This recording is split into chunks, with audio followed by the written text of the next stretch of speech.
नाज़ो आज अपनी जिंदगी में पहली बार दरगाह शरीफ पर मन्नत अदा करने आई थी। तकरीबन आज से 20 बरस पहले उसकी दादी ने नाज़ो के लिए एक मन्नत मानी थी, जो कि उसके जवान होने पर अदा करनी थी। आज से पहले तक नाज़ो को इस बारे में कोई भी इल्म न था, लेकिन आज न जाने दादी अम्मा को क्या हो गया था कि वो उसके अम्मी अबू से लड़कर उसे जबरदस्ती ही दरगाह पर ले आई थी। हालांकि उसके वालिदैन ये सब करने की इजाजत ना देते थे, लेकिन दादी के आगे भला किसकी चलनी थी। लिहाजा इसी सिलसिले में वो नाज़ो को लेकर दरगाह शरीफ पर आ गई थी। ये एक बहुत बड़े सहन वाला वसी और अरीज दरगाह था, जिसके एक कोने में किताबों की लाइब्रेरी और दूसरे कोनों में एक बड़ी सी मस्जिद भी बनी हुई थी। देखने में यह मजार बहुत पुराना था और बड़े बड़े पत्थर वाली दीवारों को सफेद चूने से रंग दिया गया था। एक अजीब और भीनी सी खुशबू ने तमाम माहौल को मुअत्तर कर रखा था। जहाँ बजा बड़े बड़े दरवाजे और खिड़कियां मौजूद थी, जिनसे रोशनी छन छन कर दरगाह के अंदर आ रही थी। दरगाह के ऐन वस्त में पीपल और बरगद के बड़े बड़े पेड़ भी लगे हुए थे, जिनको लोग साए के लिए इस्तेमाल किया करते थे। और अब भी एक बड़ा सा हजूम उन दरख्तों के साए में मौजूद था। दरगाह पर पहुंचते ही दादी अम्मा ने अपनी मन्नत अदा करना शुरू की। वो अपने मुंह ही मुंह में कुछ पढ़ रही थी और अपने साथ लाए हुए चिरागों में तेल डालकर उन्हें जलाने की तैयारी कर रही थी। तभी नाज़ो दादी अम्मा से मुखातिब हुई, अरे दादी अम्मा, आप अपना अमल पूरा करें, तब तक मैं दरगाह का एक चक्कर लगा कर आती हूँ। क्या पता फिर जिंदगी में आप मुझे यहाँ लेकर आती भी हैं या नहीं। दरगाह का पूरी सरार माहौल नाज़ो को ना जाने क्यों अपनी तरफ खींच रहा था। इससे पहले कि नाज़ो दरगाह के अंदर जाती, दादी अम्मा ने उसका हाथ पकड़कर उसे खींच लिया। देखो बेटा, ये अल्लाह के वली का ठिकाना है। यहाँ बेअदबी नहीं करते, बल्कि खामोश रहते हैं। और हाँ, एक बात का खास ख्याल रखना, ये जगह सबके लिए खुली हुई है। यहाँ हर कोई आ जा सकता है, इंसान हो या जिन्नात।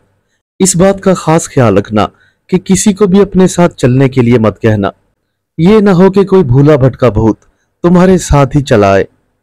दादी के पूरी सरार लहजे में हल्का सा खौफ भी शामिल था। उन्होंने फौरन ही नाज़ो के सर पर हाथ फेरा और कुछ पढ़कर उसे दम करते हुए जाने का इशारा किया। नाज़ो ने एक गहरी सांस ली और दादी अम्मा की बात पर गौर करने लगी, क्योंकि बात तो उनकी बिल्कुल ही ठीक थी। यहाँ इतने लोग घूम रहे थे, कई खवातीन, बच्चे, लड़कियां और बुजुर्ग भी शामिल थे। ऐसा लग रहा था जैसे इस दरगाह पर एक मेला सा सजा है। लेकिन आने वाले ज़ायरीन में ज्यादातर लोग इबादत में मशगूल थे। नाज़ो के लिए ये माहौल नया और अनोखा था। वो बड़ी हैरत और शौक से दरगाह की हर एक चीज को देख रही थी। उसे किताबें पढ़ने का भी शुरू से शौक था। वो दरगाह में घूम फिरकर उस पुरानी लाइब्रेरी में चली गई, जहां मदरसे के बच्चे अपनी स्टडी में मसरूफ थे। वो काफी देर तक अलमारियों में रखी हुई किताबों को गौर से देखती रही, और वहां से आगे बढ़ते हुए उसे वक्त गुजरने का जरा भी एहसास ना हुआ था। उसने फौरन ही अपने पर्स से मोबाइल निकाल कर देखा तो उसे फौरन ही दादी का ख्याल आया, क्योंकि नाज़ो को यहाँ आए हुए तकरीबन 1 घंटे से ज्यादा बीत चुका था। वो तेजी से कदम भरती हुई लाइब्रेरी से बाहर निकलने की कोशिश करने लगी। उसे इख्तिताम के रास्ते पर एक छोटा सा दरवाजा दूर से ही नजर आ गया था। अध खुले इस दरवाजे से हल्की हल्की रोशनी आ रही थी, लेकिन ये दरवाजा आगे किसी और सहन में खुलता था। नाज़ो आगे बढ़ी और झुककर दरवाजे के बाहर की जानिब देखने लगी। जब वो आगे बढ़ रही थी तो अजीब घुटी घुटी और किसी के कसकने की आवाज उसके कानों में पड़ी। दरवाजा अबूर करके वो जैसे ही सहन में आई तो उसे एक उधेड़ उम्र की औरत अपने बाल खोले हुए नजर आई। ये अजीबो गरीब सी आवाजें शायद वही औरत ही निकाल रही थी। उसका चेहरा गर्द और मिट्टी से अटा हुआ था और वो अपने बाल खोले जमीन पर झुकी हुई गुर्रा रही थी। वो बार बार अपने सर को दायरे में हिलाती और उसे झटकने लगती। शायद किसी ने बुरे तरीके से उसका गला दबा रखा था। शायद वो तकलीफ और शदीद बेचैनी में मुब्तला थी। नाज़ो वहां कुछ देर तक तो हैरत से उस औरत को देखती रही, लेकिन अगले लम्हे दादी के ख्याल ने फिर से उसे आगे बढ़ा दिया। चंद कदम चलने के बाद नाज़ो को यह एहसास हुआ कि इस शहर में सिर्फ वही औरत नहीं, बल्कि उस जैसी और दर्जनों औरतें बैठी हुई हैं। दूर से देखने में ये तमाम औरतें पागलों की तरह नजर आ रही थी, और इनमें चंद एक तो जंजीरों से भी बंधी हुई थी। खुले बाल, हिलते हुए जिस्म और मस्ती में घूमती हुई गर्दनें इस पूरे माहौल को बहुत ही पुरअसरार बना रही थी। जैसे जैसे नाज़ो आगे बढ़ती जा रही थी, उसे ये सब देखकर घबराहट सी हो रही थी। इससे पहले कि नाजो चीख मारकर वहां से भाग जाती, दादी अम्मा की आवाज उसकी कानों में पड़ी। शायद वो भी नाजो को ढूंढती हुई इसी तरफ ही आ निकली थी। जैसे ही उसके कानों में दादी की आवाज पड़ी तो वो एकदम से खुश हो गई और तेज तेज कदम उठाती हुई दादी की तरफ बढ़ने लगी। ओ दादी अम्मा, आपका काम हो गया, चले। इतना कहकर वो सवालिया नजरों से दादी की जानिब देखने लगी। दादी ने फौरन ही अपना हाथ नाजो के मुंह पर रख दिया। अरे कमबख्त, तुझे पहले भी कहा था कि यहाँ पे कोई भी गैर जरूरी बात नहीं करनी। इतना कहकर दादी अम्मा उन बंधी हुई औरतों की तरफ मुतवज्जा हुई। वो ये देखने की कोशिश कर रही थी कि उन औरतों में से किसी की तवज्जो उनकी तरफ तो नहीं हुई, लेकिन वो सहन की दूसरे कोने में देखना भूल गई थी, जहां एक औरत अलग थलग अपने बाल खोले हुए नाजो और दादी की जानिब देखे जा रही थी। उसने शायद नाजो की आवाज सुन ली थी। न जाने ऐसा क्या हुआ था कि वो औरत एकदम खामोश और साकत हो गई, जिसके चेहरे पर बालों का जाल बिछा था। वो अपनी सुर्ख और बड़ी बड़ी आंखें खोले नाजो की जानिब देखे जा रही थी, लेकिन दादी और नाजो को उस औरत का जरा भी इल्म ना हुआ। तुम्हें कितनी बार समझाया था कि कोई भी बात मुंह से नहीं निकालनी। वो दरबार के सहन में नाजो का हाथ पकड़कर मुसलसल आगे की जानिब बढ़ती जा रही थी और नाजो को कोस रही थी। अरे दादी, मैंने क्या कहा है जो आप इतनी खफा हो रही हैं?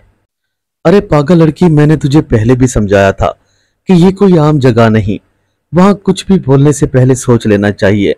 तुझे पता है उन औरतों पे जिन्नात की हाजिरी हो रही थी और तू वहां खड़े होकर मुझे चलने का कह रही थी। अब तो मुझे ये डर लग गया है कि कोई जिन हमारे पीछे ना आ जाए। अव्वल तो उस जगह पर कोई जाता नहीं जहां पर तुम भाग गई, और वहां जाकर तुमने चलें का लफ्ज इस्तेमाल किया। मेरी तो समझ में नहीं आ रहा कि मैं क्या करूं। मेरे दिल को एक अजीब सी उलझन और परेशानी हो रही है। चलो अब जल्दी करो, यहां से निकल चलें। दादी अम्मा ने घबराते हुए नाजो से कहा। अरे दादी अम्मा, एक लफ्ज से भला क्या होता है? आप भी ना बात का बतंगड़ बना देती हैं। नाजो ने गुस्से वाले लहजे में बात खत्म करना चाही। ओ मेरी बच्ची, वो लफ्ज नहीं, यहाँ पर बहुत से अल्लाह वाले लोग होते हैं। वहां पर बैठी हुई तमाम औरतें किसी न किसी जिन का शिकार थीं, और वहां तुम्हारा चलें कहना किसी जिन को अपने पीछे आने की दावत देने के बराबर है। उन्होंने नाजो के सर पर हाथ फेरते हुए कहा, और नाजो अपना मुंह लटकाए दादी अम्मा के पीछे पीछे चलने लगी। जैसे ही वो दरगाह से बाहर निकलने लगी तो दरगाह के दरवाजे के ऊपर नाजो को एक काला सा साया नजर आया। थोड़ी ही देर बाद नाजो और दादी अम्मा गाड़ी में बैठकर अपने घर के लिए निकल गए, लेकिन वो साया कोई आम साया न था। अब वो भी उन लोगों का पीछा करने लगा था। दादी के शुबह ने अब एक हकीकत का रूप ले लिया था। गाड़ी तेजी से सड़क पर दौड़ती जा रही थी, जबकि दादी अम्मा और नाजो खुफकी भरे अंदाज में गाड़ी की खिड़की से बाहर की जानिब देख रही थी। अब वो दरगाह वाली बस्ती से निकलकर पक्की सड़क पर आ गई थी। ड्राइवर ने जैसे ही गाड़ी की स्पीड बढ़ाई तो कार को एक जोरदार सा झटका लगा, जैसे उनकी गाड़ी को किसी ने पीछे से उठाया हो। ये झटका इतना शदीद था कि गाड़ी में बैठे हुए तीनों लोग बुरी तरह से घबरा गए थे। ड्राइवर ने फौरन ही गाड़ी को ब्रेक लगाना चाही, लेकिन दादी अम्मा ने उसे रोक दिया। नहीं बेटा, गाड़ी नहीं रोकना, और ना ही तुम लोगों में से अब कोई पीछे देखेगा। मुझे जो शक था, लगता है अब वो सच होने जा रहा है। दादी की हिदायत मिलते ही ड्राइवर ने गाड़ी को और तेज कर दिया। न जाने क्यों ये 10 मिनट का मुख्तसर सा रास्ता 1 घंटे बराबर हो गया था। थोड़ी ही देर बाद ड्राइवर के चेहरे पर परेशानी के आसार नुमाया होने लगे। दादी अम्मा, मुझे लगता है कि गाड़ी ओवरलोड हो गई है, इस पर कुछ ज्यादा ही बोझ लग रहा है। ड्राइवर ने परेशानी भरी नजरों से दादी अम्मा की जानिब देखते हुए कहा, बेटा तुम बराबर गाड़ी चलाते रहो और दिल ही दिल में आयतल कुर्सी भी पढ़ो। जैसे जैसे वो लोग आयतल कुर्सी पढ़ते जा रहे थे, गाड़ी पर आया हुआ वजन कम होता जा रहा था। तकरीबन 10 मिनट बाद ही वो लोग अपने घर जा पहुंचे थे।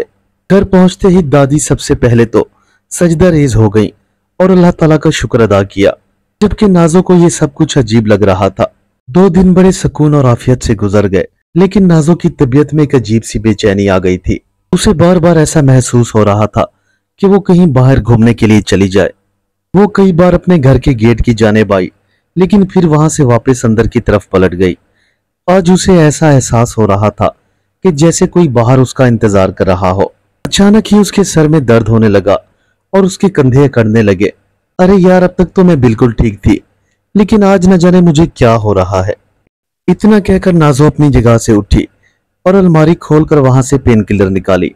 उसके जिस्म में एक अजीब सी थकान और अजीब सा दर्द था जो उसे सोने के लिए मजबूर कर रहा था। दवाई लेकर वो अपने बेड पर आकर लेट गई और न जाने कितनी देर तक वो बेसुध सोती रही।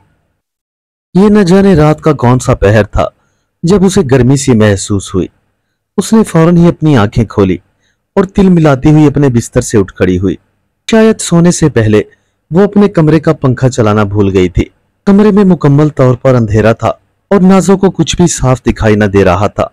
वो अंधेरे में बिजली के बोर्ड की जानिब बढ़ने लगी और अपने हाथ से बटन का अंदाजा लगाने लगी, लेकिन उसका हाथ बिजली की बोर्ड की बजाय किसी नरम चीज से टकरा गया, जैसे किसी का इंसानी चेहरा होता है।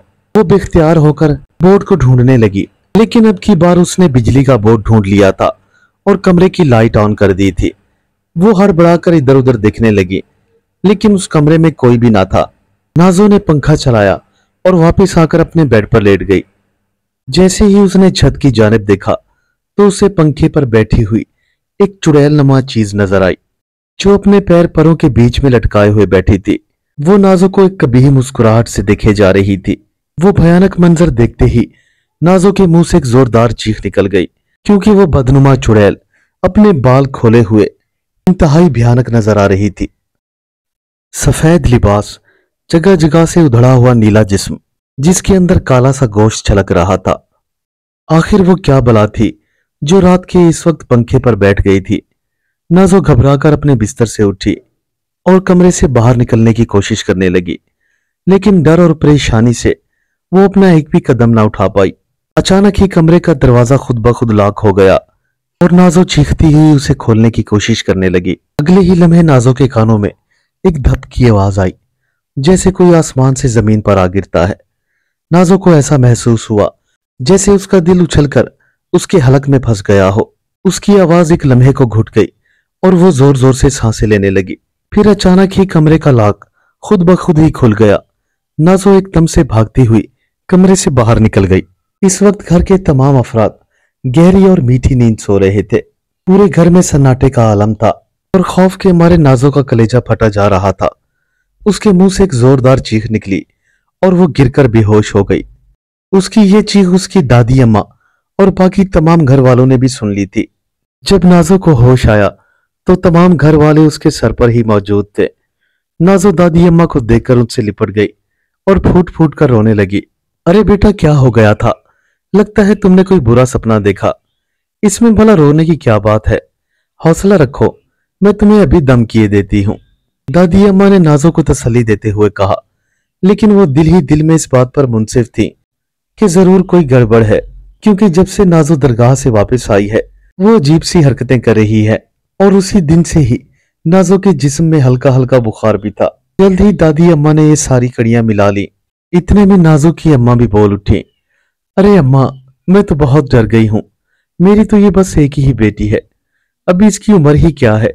अगर कुछ ऊंच नीच हो गई तो खानदान वाले बातें बनाएंगे। इतना कहकर नाजो की अम्मा रोने लगी। मेरे बच्चों, परेशान होने की जरूरत नहीं। हमारा खुदा हमारे लिए काफी है और वही हमें सब मुश्किलों से निकाल बाहर करेगा। मैं एक बहुत ही अच्छे सूफी साहब को जानती हूँ जो कि बहुत नेक और इबादत गुजार शख्स हैं। वो हमारी इस मामले में जरूर रहनुमाई फरमाएंगे। मेरी नाजो का ख्याल रखना जब तक मैं सूफी साहब को ले आऊं। इतना कहकर उन्होंने नाजो के भाई को अपने साथ लिया और गाड़ी में बैठकर घर से बाहर निकल गई, जबकि नाजो रोती हुई अपनी मां के सीने से लिपट गई। तकरीबन 2 घंटे बाद दादी अम्मा घर वापस आ गई। उनके साथ एक निहायत ही बुजुर्ग और नूरानी चेहरे वाले शख्स मौजूद थे। जैसे ही वो लोग नाजो के कमरे में दाखिल हुए तो उनको देखते ही नाजो की हालत और बिगड़ने लगी। उसके बाल खड़े हो गए और हवा में लहराने लगे। क्यों बुलाया है तूने इन लोगों को? मैं इन सबको मार दूंगा। अचानक ही नाजो के मुंह से एक भयानक सी आवाज सुनाई दी। नाजो के मुंह से ये आवाज सुनते ही जैसे तमाम घर वाले पत्थर के हो गए थे। उन्हें अपनी आंखों पर जरा भी यकीन आ रहा था कि ये नाजो की ही आवाज है। तुम लोग चाहे कुछ भी कर लो, ये लड़की अब मेरी है और मैं इसे हमेशा अपने पास रखूंगा। चलो यहां से चले जाओ, नहीं तो मैं इसकी गर्दन मरोड़ दूंगा। इतना कहकर नाजो ने एक जानिब को अपनी गर्दन मोड़ दी और बेहंगम से कहकहे लगाने लगी। उसका चेहरा गैर मामूली तौर पर नीला पड़ गया था और आंखें भी गुस्से से लाल हो रही थीं। अगले ही लम्हे नाजो ने एक जोरदार चीख मारी। ये आवाज इतनी दिल दहला देने वाली थी कि उसकी बहन समरीन का चेहरा सफेद पड़ गया और वो बुरी तरह से खौफजदा होकर कमरे से बाहर भाग गई। ओ बुढ़िया, क्या इस सूफी को यहां से चला जाए, नहीं तो मैं इसकी गर्दन मरोड़ दूंगा। इतना कहकर नाजो अपने बिस्तर से उठ खड़ी हुई और टेबल पर रखा हुआ गुलदान उठाकर जमीन पर दे मारा। लेकिन तब तक सूफी साहब ने अपना दम करना शुरू कर दिया था। वो जैसे जैसे पढ़ाई करते जा रहे थे, नाजो और भी शदीद रद्द अमल दे रही थी। अरे बुढ़िया, तूने सुना नहीं, रोक उस बुढ़े को, नहीं तो मैं इस लड़की को मार दूंगा। नाजो पागलों की तरह चीख रही थी और किसी के भी काबू में ना आ रही थी। तमाम घर वाले उसे संभालने की कोशिश कर रहे थे, लेकिन वो किसी की भी पकड़ में ना आ रही थी। दुबली पतली सी नाजो में न जाने इतनी ताकत कहां से आ गई थी कि वो अपने घर के किसी भी फर्ज से संभल ना रही थी। उसके मुंह से आने वाली अजीब गरीब आवाजों से घर वालों के कलेजे मुंह को आ रहे थे। इतने में सूफी साहब जोर से चिल्लाए, आसिफ बेटा, नाजो को कसकर पकड़ लो। सूफी मुमताज ने लगभग चीखते हुए लहजे में कहा और आसिफ ने एक छलांग लगाकर नाजो को दबोच लिया। क्यों आया है तू यहां? छोड़ दे इस बच्ची को और चला जा यहां से, नहीं तो मैं तेरी रूह तक जला दूंगा।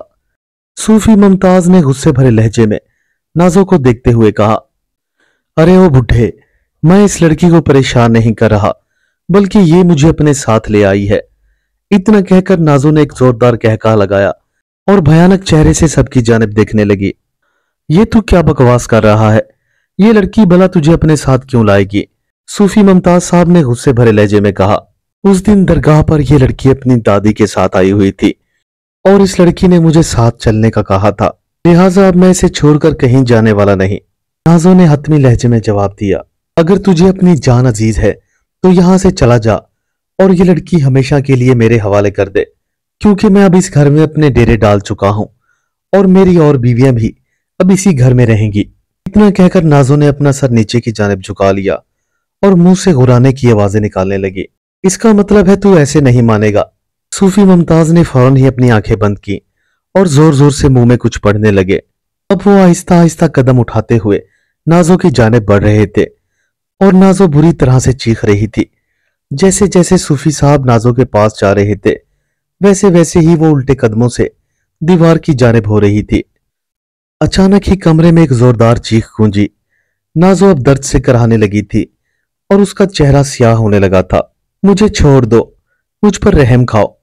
नाजो सूफी मुमताज को देखकर बार बार यही इल्तिजा कर रही थी। नहीं, अब मैं तुझे नहीं छोड़ूंगा। तूने एक मासूम बच्ची पर हमला किया है और भला तू होता कौन है कि किसी इंसान के जिस्म पर कब्जा करे या बिन बुलाए ही उसके घर चला आए।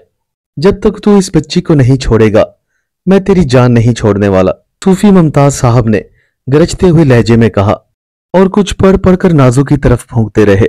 थोड़ी ही देर बाद पूरा कमरा नाजो की चीखों से दोबारा गूंज उठा। छोड़ता हूं, खुदा के लिए बस करो। मैं यहां से हमेशा हमेशा के लिए चला जाऊंगा, लेकिन तुम ये पढ़ना बंद करो। आखिरकार नाजो ने थके हुए लहजे में जवाब दिया, ऐसे नहीं, बल्कि अपनी जबान से कबूल करो कि तुम इस बच्ची को हमेशा हमेशा के लिए छोड़ के चले जाओगे। सूफी मुमताज साहब ने गरज कर कहा, मैं वादा करता हूं कि इस लड़की को छोड़ के हमेशा के लिए चला जाऊंगा और जब तक मुझे मेरे पूरे नाम की आवाज नहीं आएगी, मैं किसी की दावत कबूल नहीं करूंगा। नाजो ने निढाल होते हुए कहा और अपनी आंखें बंद करके कमरे के एक कोने में बैठ गई। उसका सर एक जानिब को मुड़ गया और आंखें बंद होने लगी। थोड़ी ही देर बाद नाजो पूरी तरह से बेहोश हो गई और कमरे के फर्श पर लुढ़क गई। सूफी मुमताज साहब काफी देर तक पढ़ते रहे और एक काला धागा दम करके नाजो को बांधने के लिए दिया। इसके बाद उन्होंने पानी पर दम किया और घर के चारों कोनों में छिड़का। जब उन्होंने अपना सारा अमल मुकम्मल कर लिया तो खसूसी तौर पर नाजो के लिए दुआ की।